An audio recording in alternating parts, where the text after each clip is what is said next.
Hi and hello viewers. இன்னைக்கு நம்ம DW production சேனல்ல புதுசாக 10th கிளாஸ்க்கான மேத்தமெட்டிக்ஸ்க்கான இம்பார்ட்டன்ட் கொஸ்டின்ஸ் பார்க்க போகிறோம். போர்டு எக்ஸாமினேஷனுக்கு ரொம்ப ரொம்ப இம்பார்ட்டன்ட் கொஸ்டின். நிறைய பேர் நான் தனுஷ்வரன் சேனல் வச்சுருந்தப்போ கேட்குறாங்க, ப்ரோ நான் 10th படிக்கிறேன் ப்ரோ, ஏதாவது அட்வைஸ் கொடுங்க. ப்ரோ நான் 9th படிக்கிறேன் ப்ரோ, ஏதாவது அட்வைஸ் கொடுங்க. போர்டு எக்ஸாம் வந்து ப்ரோ பயமாக இருக்குது ப்ரோ, கொரோனானால ஒரு புக்கு கூட தொல்லை ப்ரோ சொல்கிறாங்க. ஸோ அவங்களுக்கு ஒரு இம்பார்ட்டண்டான கொஸ்டின் 10 கொஸ்டின்ஸ் கொடுக்கலாம்னு இருக்கேன். இந்த 10 கொஸ்டின்ஸ் மட்டும் நல்லா தரவாக போட்டு பார்த்தீங்கன்னா இதே கொஸ்டின் ஒரு மாதம் ஃபுல்லாக வரல, இதே கொஸ்டினுக்கான மெத்தடில் கண்டிப்பாக அந்த 10 கொஸ்டின்லேருந்து ஒரு 2 கொஸ்டின் ஆச்சு 5 மார்க் இல்லை 4 மார்க் ஆச்சு கண்டிப்பாக வரதுக்கான சான்சஸ் நான் என்னோட உத்தரவாதம். Okay mathematics CBSE class 10 important board questions பற்றி நம்ம சொல்ல போகிறோம். ஃபர்ஸ்ட் கொஸ்டின் பாருங்க. Motorboat whose speed is 24 km/h in still water, 1 hour more to go 32 km upstream, then to return downstream. Okay, so இந்த விஷயத்துல உங்களுக்கு ஃபர்ஸ்ட் கிளாரிட்டி கிடைக்க வேண்டியது என்னன்னா, அப்ஸ்ட்ரீம்னா என்ன, டவுன்ஸ்ட்ரீம்னா என்ன, ஸ்டில் வாட்டர்னா என்ன. ஓகே, அதை பத்தி நீங்க பார்க்கலாம்.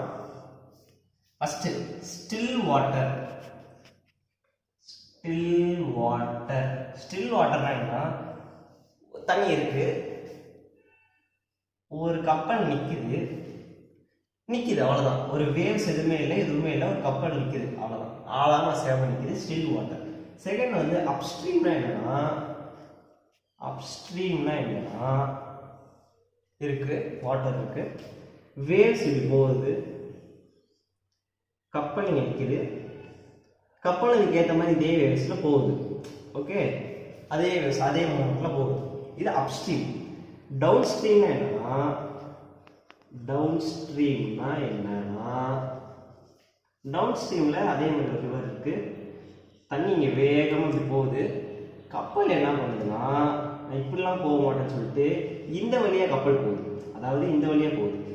டவுன்ஸ்ட்ரீம் என்ன ஆகுதுன்னா தண்ணி வாட்டர் ஃப்ளோ இப்படி இருக்கு, போட் ஃப்ளோ இங்க இருக்கு, வாட்டர் போட். ஓகே, ஸோ இதான் விஷயம். இப்போ இந்த அப்ஸ்ட்ரீமுக்கு பார்த்தீங்கன்னா உங்களுக்கு வேவ்ஸ் இப்படி போகும்போது ஸோ இந்த இடத்துல உங்களுக்கு ஃபோர்ஸ் எதுவும் தேவைப்படாது, ஸோ நெகட்டிவ் தான் தேவைப்படும். இருக்கிற ஸ்பீட்லேருந்து நெகட்டிவ் ஆஃப் இந்த ஸ்பீடை மைனஸ் பண்ணினா உங்களுக்கு அப்ஸ்ட்ரீம் கிடைச்சிடும். ஸோ 24 அப்படின்னு நம்மளுக்கு கொஸ்டின் தந்துருக்காங்க. ஸோ அதை பற்றி பார்க்கலாம். அதுக்கு முன்னாடி இந்த கான்செப்டை மட்டும் நல்லா ஞாபகம் வச்சுக்கோங்க. Okay students, okay right. Next பார்த்தோம்னா அப்ஸ்ட்ரீம் டவுன்ஸ்ட்ரீம். இந்த கொஸ்டின் அப்படி சால்வ் பண்ணுறேன் சார் அண்ணா அப்படி கேட்குறீங்கன்னு வச்சுக்கோங்க. ஃபர்ஸ்ட் எடுத்துக்கோங்க, கிவன்ல let speed can be X, speed எக்ஸ்னு வச்சுக்கோங்க, ஏன்னா நம்மளுக்கு ஸ்பீட் கரெக்டாக தரல. Okay, next upstream of the boat equal to given எவ்வளவு பதவி தந்திருக்காங்க இங்க பாருங்க, given 24 km/h தந்திருக்காங்க. சோ 24 km/h ல நான் என்ன கான்செப்ட் சொன்னேன், தண்ணி ஃப்ளோ ஆகிறதுனால அதே ஸ்பீட்ல ஃப்ளோ ஆகுது, சோ நெகட்டிவ் தான் தேவைப்படும்னு சொன்னேன். நல்லா ஞாபகம் வச்சுக்கோங்க, அப்ஸ்ட்ரீம்னா நெகட்டிவ், டவுன்ஸ்ட்ரீம்னா பாசிட்டிவ். ஓகே, அப்போ 24 கிலோமீட்டர் given தான், 24ல minus X. Okay, next downstream of the boat பதவி, போட் இதுக்கு என்ன சொன்னேன், பிளஸ் சொன்னேன். ஏன்னா வாட்டர் ஒரு சைடு ஃப்ளோ ஆகுது, போட் வாட்டர் ஒரு சைடு ஃப்ளோ ஆகுது, போட் இந்த சைடு ஃப்ளோ ஆகுது. ஸோ அதுக்கு உங்களுக்கு நிறைய ஸ்பீட் தேவைப்படும் கண்டிப்பா உங்களுக்கு. ஸோ இப்போ given speed plus x. Okay, என்னது given speed எவ்வளோ 24 plus x. புரிஞ்சதா தம்பி? இதை 1 எடுத்துக்கோங்க, இதை 2 எடுத்துக்கோங்க, இதை 3 எடுத்துக்கோங்க. ஓகே, இப்போ அவங்க என்ன கேட்டீங்கன்னா நம்ம டைமை வச்சு இந்த எக்ஸை கண்டுபிடிக்கணும். நம்மளோட மெயின் டார்கெட் என்னன்னா எக்ஸை கண்டுபிடிக்கிறது தான்.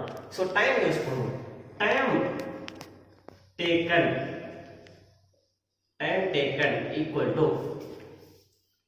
upstream, time taken by the upstream minus time taken by the downstream equal to 1 hour. இந்த சார் 1 hour என்ன சார் திடீர்னு நீங்க மட்டும் சொல்றீங்க, நீங்க என்ன பெரிய அறிவாளியா அப்படி கேட்கலாம். நீங்க அப்ஸ்ட்ரீமோட ஸ்பீடையோ அல்லது டைம் ஸ்பீட் போகுது 24 minus x இருக்கு, இது 24 plus x இருக்கு. ஸோ அதை நம்ம ஈக்குவேட் பண்ணி பார்த்தாலே x கேன்சல் ஆகிடும். ஸோ அப்போ அதுக்கு பிட்வீன் ஏதோ ரிலேஷன் இருக்கு நமக்கு தெரிய வருது. ஸோ அதே மாதிரி டைமுக்கு ஏதாவது ரிலேஷன் இருக்கும்ல. ஸோ டைமுக்கு என்னன்னா time taken by the upstream minus time taken by the downstream. So இந்த ஃபார்முலா எழுதலாமா? time by upstream minus time by downstream. Okay okay தம்பி, downstream. ஓகே சார், இப்போ ரைட் சைடு எல்லாம் சொல்லிட்டீங்க. இங்க வந்து ஸ்பீட் இருக்கு sir, upstream of the speed of the boat இருக்கு சார். இங்க ஸ்பீட் இருக்கு சார், இங்க ஸ்பீட் இருக்கு சார். ஓகே, எல்லாம் ரைட், ஸ்பீட் சொல்லிட்டீங்க. இப்போ என்ன சார் திடீர்னு டைம்னா நான் என்ன சார் போவோம்? ஈக்குவல் டு 1 பார்த்தீங்க. ஏன்னா 1 ஹார் நம்ம கொடுத்துருக்காங்க, 1 ஹார். சரி, ஈக்குவல் இது எப்படி சார் நாங்கள் இது டைம் இருக்கு, ஸ்பீடு இருக்கு. ஸ்பீடு ஓகே, எங்களுக்கு ஏதோ ஒரு வேல்யூ இருக்கு சார். ஸ்பீடு நார்மல் ஸ்பீடும் வேல்யூ இருக்கு, அப்ஸ்ட்ரீம் டவுன்ஸ்ட்ரீமுக்கும் வேல்யூ இருக்கு சார். டைம் நாங்கள் எங்கன்னு சார் கண்டுபிடிப்போம்? என்ன சார் சொல்றீங்க அப்படின்னு கேட்டீங்கன்னா தான் இங்க ஒரு ட்விஸ்ட் இருக்கு. இங்க அவங்க என்ன தந்திருக்காங்க தம்பி? 32 கிலோமீட்டர்னு தந்திருக்காங்கப்பா. 32 கிலோமீட்டர் என்ன தந்திருக்காங்க? டிஸ்டன்ஸா தந்திருக்காங்க 32 கிலோமீட்டர். ஓகே, ஸோ டிஸ்டன்ஸா தரதுனால பார்த்தீங்கன்னா distance equal to 32 kilometre. Very very very important. அப்பதான் உங்களால் சால்வ் பண்ண முடியும். அவளுக்கு இப்போ என்ன தெரியணும்? ஸ்பீடு கண்டுபிடிச்சிட்டோம் ரெண்டுத்துக்கும். இப்போ நம்மளுக்கு டைம் டேக்கன், டைம் கண்டுபிடிக்கணும். டிஸ்டன்ஸும் கொடுத்துட்டாங்க.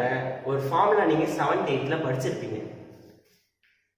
Speed time equal to distance by speed.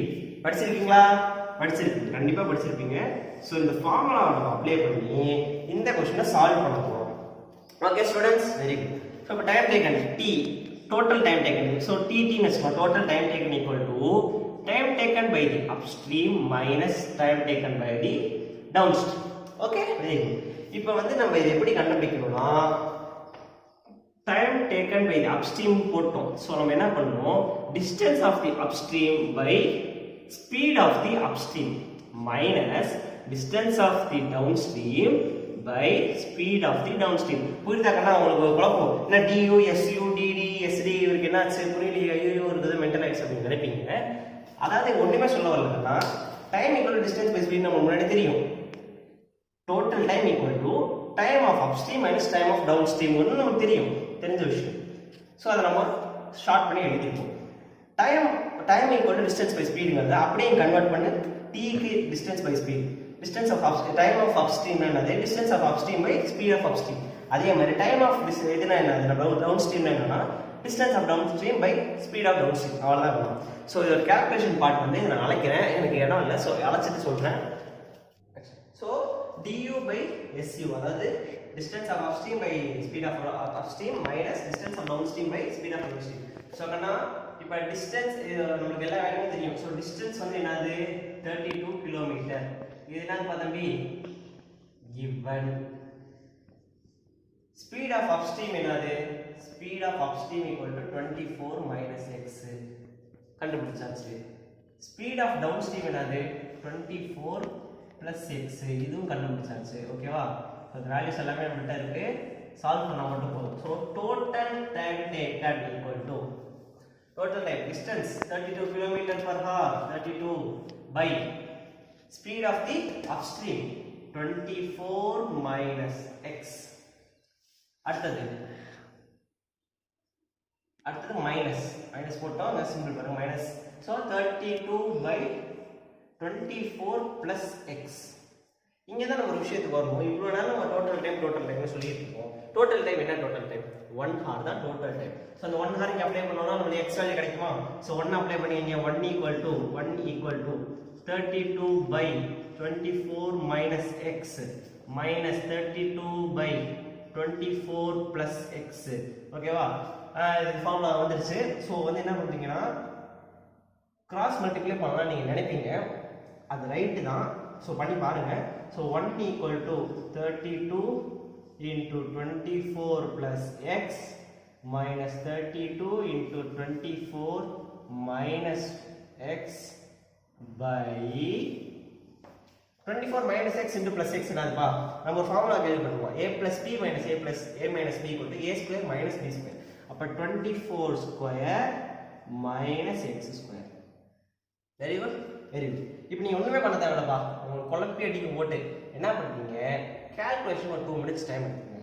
இந்த 32 24 மல்டிப்ளை பண்ணுங்க ஃபர்ஸ்ட், 32 எக்ஸோட மல்டிப்ளை பண்ணுங்க செகண்ட், அதே மாதிரி 32 24 மல்டிப்ளை பண்ணுங்க, 32 மைனஸ் எக்ஸோட மல்டிப்ளை பண்ணுங்க. இந்த மைனஸ் எக்ஸோட சேரும் போது இங்க ஒரு பிளஸ் ஆயிடும். ஸோ 2x உங்களுக்கு வந்துடும். இதை நீங்க அப்படியே நீங்க இந்த சைடு எடுத்துட்டு போய் இந்த 24 ஸ்கொயர் ஹோல் ஸ்கொயர் பண்ணிட்டு மைனஸ் எக்ஸ் ஸ்கொயர் பண்ணிட்டீங்கன்னா உங்களுக்கு ஒரு குவாட்ராட்டிக் ஈக்குவேஷன் கிடைக்கும். அந்த குவாட்ராட்டிக் ஈக்குவேஷனை சால்வ் பண்ணீங்கன்னா உங்களுக்கு ஆன்சர் கிடைக்கும். அந்த ஆன்சர் என்னன்னா x = 7, something வரும். x = 7, something வரும்.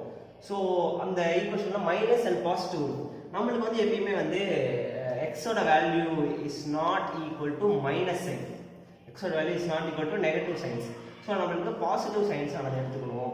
ஸோ பாசிட்டிவ் அப்போ வந்து x = 8, -72 வருதுங்கண்ணா. x = 8, -72 சால்வ் பண்ணி பார்த்துருக்காங்க எங்கள் ஸ்டூடெண்ட் எல்லாம் சால்வ் பண்ணி பார்த்துருக்கீங்க, டக்கு ஆன்சர் சொல்லிட்டாங்க. எப்படி இருந்தாலும் கேட்கக்கூடாது. ஓகே, ஏன்னா சால்வ் பண்ணணும், நீங்கள் சால்வ் பண்ணணும். இது சால்வ் பண்ண எனக்கு என்னன்னா உங்களுக்கு கான்செப்ட் புரிய வைக்கணும், அவ்வளோதான் என்னோட டாபிக். Okay, x = 8 - 72. இப்போ வந்து இது வந்து பிளஸ் இருக்கு, இது வந்து மைனஸ் இருக்கு. நான் என்ன சொன்ன முன்னாடி x is not equal to negative because it's a stream. So x வந்து நெகட்டிவ் இருக்கும் கூட பாசிட்டிவ் இருக்கும். ஸோ எக்ஸோட வேல்யூ அப்போ என்ன இருக்கும்? ஆன்சர் எழுதுங்க. the final value of x = 8 பார்க்கணும்.